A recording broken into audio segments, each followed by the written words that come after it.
Alright, in this video we're going to be looking at solving systems of equations by substitution method.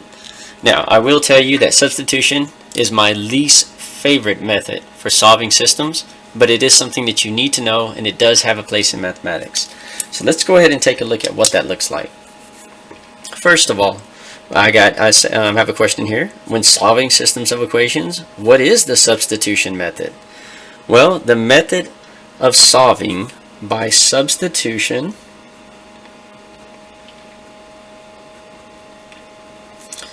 works by solving one of the equations for one of the variables that you have, and then plugging in your answer back into the other equation, substituting for the chosen variable and solving for the other. You can then plug in both solutions for y and x and see if it makes both equations true. Now, this may sound a little confusing. Sounded confusing to me the first time somebody said it to me. But I'm going to show you how to use it, and as we do it, you'll see that it begins to make more sense once you see an example. Alright, so for example, it says, how do I use the substitution method to find a solution set? And it gives me two equations. Okay, well, the first thing that I want to do is I'm going to need to have one of these either solved for x or solved for y. Now, just looking at it, I look at it and I go, well, this one down here looks like it would be really easy to solve for y if I wanted to. I could also solve it for x. It just depends. There's a couple different ways you can do it. So I'm going to write one up there. You could pick either one, by the way. So it doesn't matter which one you pick. You get to pick which one you want to solve for y. This one up here has a positive y. So you know what? Let's just go ahead and go with it. So I'm going to say we want to solve for y. When I say solve for y, we want y to be equal to something. So when I say solve for y, that's what it means. So I want you to think about that. Solve for y means y by itself on one side and some other values on the other side. Well, how can we get this down here to look like that? Alright, well, I'm going to go ahead and write down 5x plus y equals 4. And if I want to get y by itself so that it's set equal to something, I'm going to have to move that 5x over. So I'm going to subtract 5x from this side and subtract 5x from this side. What I end up with is, those cancel out because 5 minus 5x is 0. Bring down my y, and this is equal to negative 5x plus 4. Now, the reason I didn't combine the 4 and negative 5x is those are not like terms, right? 5x, that has a variable, and 4 is just a constant. So now we have y is equal to negative 5x plus 4. Now, that was our first step if we wanted to go ahead and use one of these equations for substitution, because now we know what y is equal to. So we used that one right there, and we converted it. So here's what I'm going to do now. Since I know y is now equal to 5x plus 4, I'm going to take this easier equation here, this x minus y equals 2, and I'm going to substitute that negative 5x plus 4 for the y variable. And that way, when I do that, I'll go ahead and solve for x. So let me show you what I mean. I'm going to write this bottom one out in pink here. So I have x minus y equals 2. Now, what I want you to notice is all I did, and I'm going to kind of like box this off so we don't get any of this mixed up with what I'm doing. I just basically wrote down x minus y, just like we have here, equals 2. Now that I've done that, I want to go ahead and rewrite it. So let me bring down my x. But instead of writing y, let's make this one, let's say y, right there. This is y. So instead of writing y, I'm going to do x minus, and I'm going to substitute what we solved for y with the other equation. So the other equation, when we solved for y and got y by itself, we said it equals negative 5x plus 4. So in the parentheses for y, I'm going to put that answer. Y is actually negative 5x plus 4. I'm going to close the parenthesis. Now I do have to bring down this equals 2 at the end. But now I have actually officially started the substitution method. Why? Because I found out that one of my variables was equal to this expression, and then I replaced that variable with that expression. What this does for me is it gives me just a single variable in my equation. and you having that single variable in my equation, I'm then able to go ahead and solve for that single variable, which is x. So let's go ahead and work this out. Now there's a couple things we got to do. First of all, I hope you see this negative sign right here. We do have to distribute that negative 1 to the negative 5x, and remember, a negative times a negative gives you a positive. So I'm going to bring down this x, and this turns from negative 5x, because I'm multiplying negative 1 times negative 5x, it becomes positive 5x. And then I have negative 1 times this positive 4, that becomes minus 4. And then I'm just going to bring down my 2. So now that I got this done, I can actually combine those two terms, x plus 5x. Well, that gives me 6x's. And then if I wanted to, I could also say, well, let me move this 4 over to the right side of the equation. We're using inverse operations. So the opposite of subtracting 4 is adding 4. If I add it to that side, I got to add it to this side. So negative 4 plus 4 gives me 0. So I'm going to cross it out, bring down my equal sign. And then 2 plus 4 gives me 6. So I do have one more step to do, right? I got to go ahead and isolate my variable. I want to solve for x, so I need to divide by its coefficient and divide this by that. 6 is going to 6 one time, leaving me with just x, and 6 is going to 6 one time, so I have x is equal to 1. So I was able to solve this using inverse operations. I know that x is now equal to 1. Now this is helpful because now I know what x is equal to, but we still have another step. So I'm going to close this little box off, and you know what I think would be worth? I'm going to write, this is like step 1, so put a little 1 up there. This is what we did second, so put your little 2 and circle it up there, and this is what we're doing third. Alright, so first, what do? We set an equation equal to a single variable. What do we do next? We took what that equation was equal to and substituted it for the variable and solved for x. And then third, we're now going to solve for y. So since I know what x is, it'll be easy to figure out what y is. Now you can pick either one of these equations. You get to choose which one you want to use. I'm going to use this very simple one, x minus y equals 2.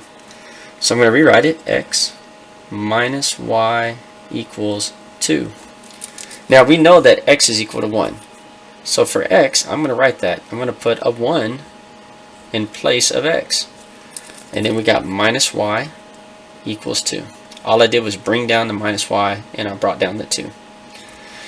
So in order to solve this, what I need to do is there's a couple different steps I need to take. I need to go ahead and move this one over to the right side of the equation. So the opposite of a positive 1 is a negative. So I'm going to subtract 1 from both sides. This becomes 0.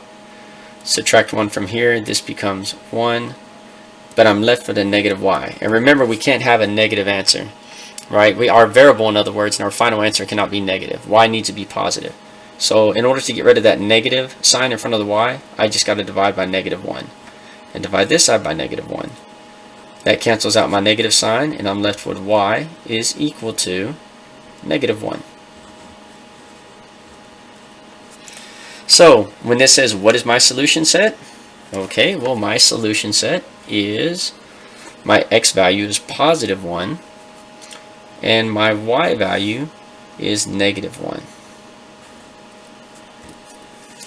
So notice here it says justify your answer. Okay, well, we're going to prove that it's true.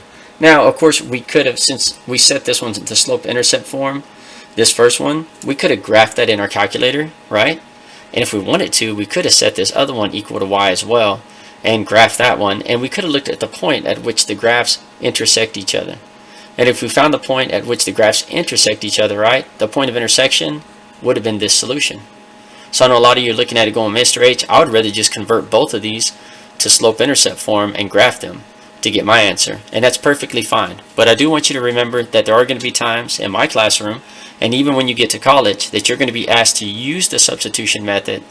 And even if you find the answer, it's not about finding the answer, it's about knowing the process of how to use substitution to get it, because it does have a place.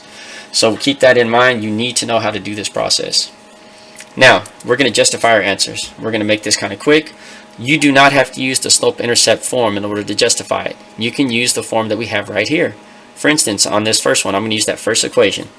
We have 5x plus y equals 4. Now remember, my x is that first number, right? And my y is the second number. So I'm going to just substitute those values. So I'm going to go ahead and bring down my 5. And in place of an x, I'm going to go ahead and put that 1. And then it says plus y. So my y was negative 1. So I'm going to put negative 1. And then bring down my equals 4. Now we do have to do some distributing right here, right? We have a positive sign. If we distribute that, positive 1 times negative 1 just converts that to negative 1. 5 times 1, if I distribute that, is just going to give me 5. And then I'm going to bring down my 4. So 5 minus 1, it gives me 4. And if I bring down my 4, look at that, we have a true statement. So therefore, that means this solution is correct. It does make a true statement out of that equation. Let's do the second one. I'm going to do that in pink. X minus y equals 2. So we have x minus y equals 2. For my x, I'm going to replace it with that value of 1 minus my y, which I'm going to make that value negative 1. That was what we got for y. And this is all equal to 2. Once again, we have to distribute a negative 1 to what's inside the parentheses.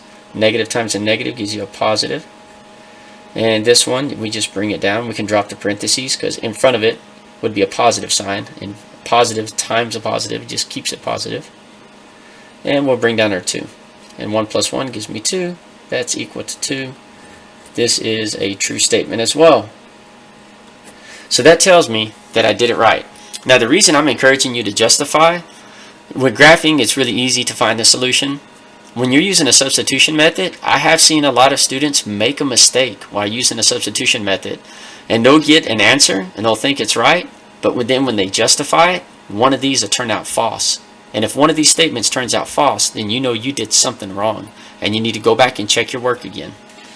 So now that I've showed you one example, let's move to the second one, and I'm going to give you one more example before you start your assignment. Alright, once again we have another problem here, and notice I got how do I use the substitution method to find the solution set. Well, we're going to follow these same 3 steps that we did here.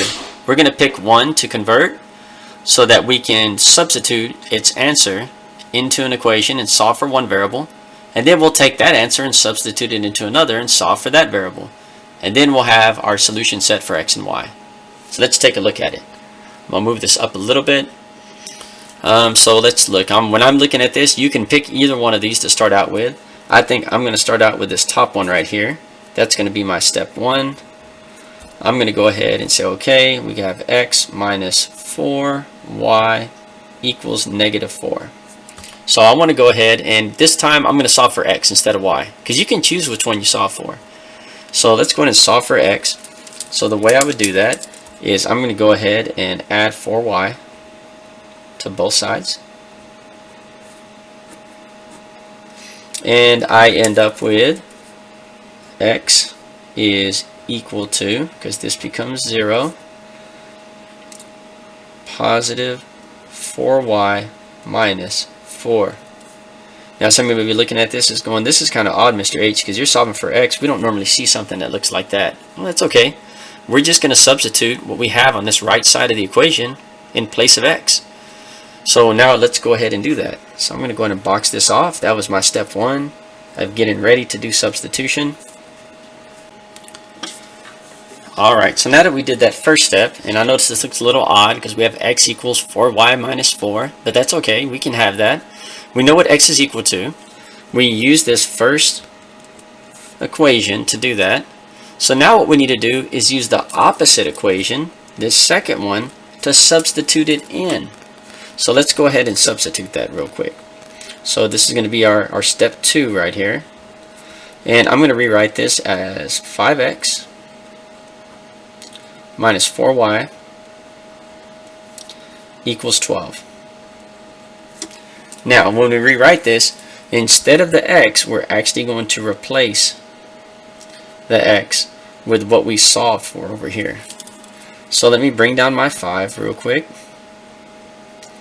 And then I'm going to go ahead and put my parentheses for my x. And we said x is equal to 4y minus 4.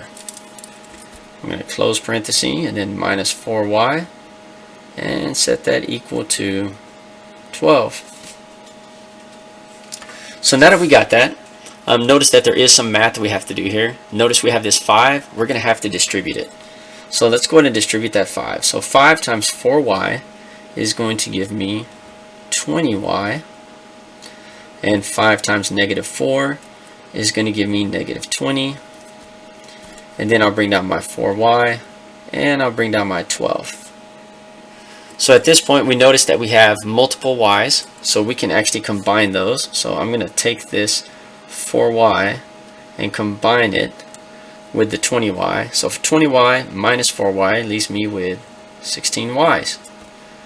Then I'm going to bring down this negative 20, and this is still equal to 12. So now what I want to do is move my constant over. So I have negative 20, so the opposite of subtracting 20 is adding 20. And I got to do it to both sides. 20 and 20, that's going to be a 0 set. Negative 20 plus 20 is 0. Bring down my 16y, and this is equal to 12 plus 20, which is going to give me 32. So our final step is we want to go ahead and we want to divide out this 16. So I'm going to divide out 16, divide by the coefficient, because we want y isolated by itself. 16 to go into 16 one time. I have y is equal to, and 16 to go into 32 two times. So y is equal to 2. So now we know what one of our variables is equal to. And I'm going to go ahead and cut this off using my pen. That was our second step. Now in our second step, be sure that whatever equation you solve up here, that you're always substituted it into the other equation. So now for step 3, it doesn't matter which equation we use. We get to pick. So I'm looking at it going, well, these numbers look smaller for the first equation, so that's the one I'm going to use when I try to figure out what x is. So I'm going to go ahead and rewrite this. We have x minus 4y equals negative 4. And I'm going to substitute the y in there. So let me bring down my x. It stays the same. Minus 4 times whatever y is. Well, we said y is equal to 2, so I'm going to put a 2 in place of that y right there. And then this is equal to, I'm going to bring down my negative 4. So if I distribute negative 4 times 2, it's going to give me negative 8. So this turns into x minus 8 equals negative 4. And if I go ahead and add 8 to both sides to finish solving for x, this becomes 0. I'm left with x on the left side of the equation, and negative 4 plus 8 is going to give me a positive 4. That's my x value. So now I have my solution. I know what x is. I know what y is. So what is my solution set? Okay, well my x is going to be 4, and my y is going to be 2.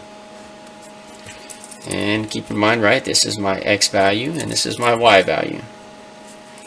Now, with that being said, I do want you to go ahead and justify your answer. So we're going to justify it, and this time we're actually just going to go ahead and we're going to plug these in and see what we come up with. So let's do the first equation. We have x minus 4y equals negative 4. Okay, well we know the x value is going to be 4, a positive 4, so for x I'm going to put in there positive 4, and then that's minus 4 times y. For my y value, I'm going to go ahead and put a 2, and that's equal to negative 4. So remember, if I distribute this, negative 4 times 2 gives me negative 8. If I bring down my x value of 4, and then we say that's equal to negative 4, then we go ahead and say, well, 4 minus 8 is going to give me negative 4, and that's equal to negative 4, and this is true. So I know I did my work right. So let's try the other equation.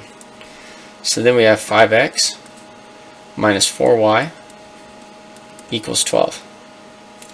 So this is really going to be 5 times my x value, which is 4,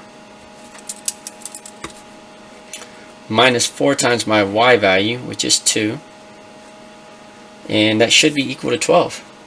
So if I distribute, 5 times 4 is going to give me 20.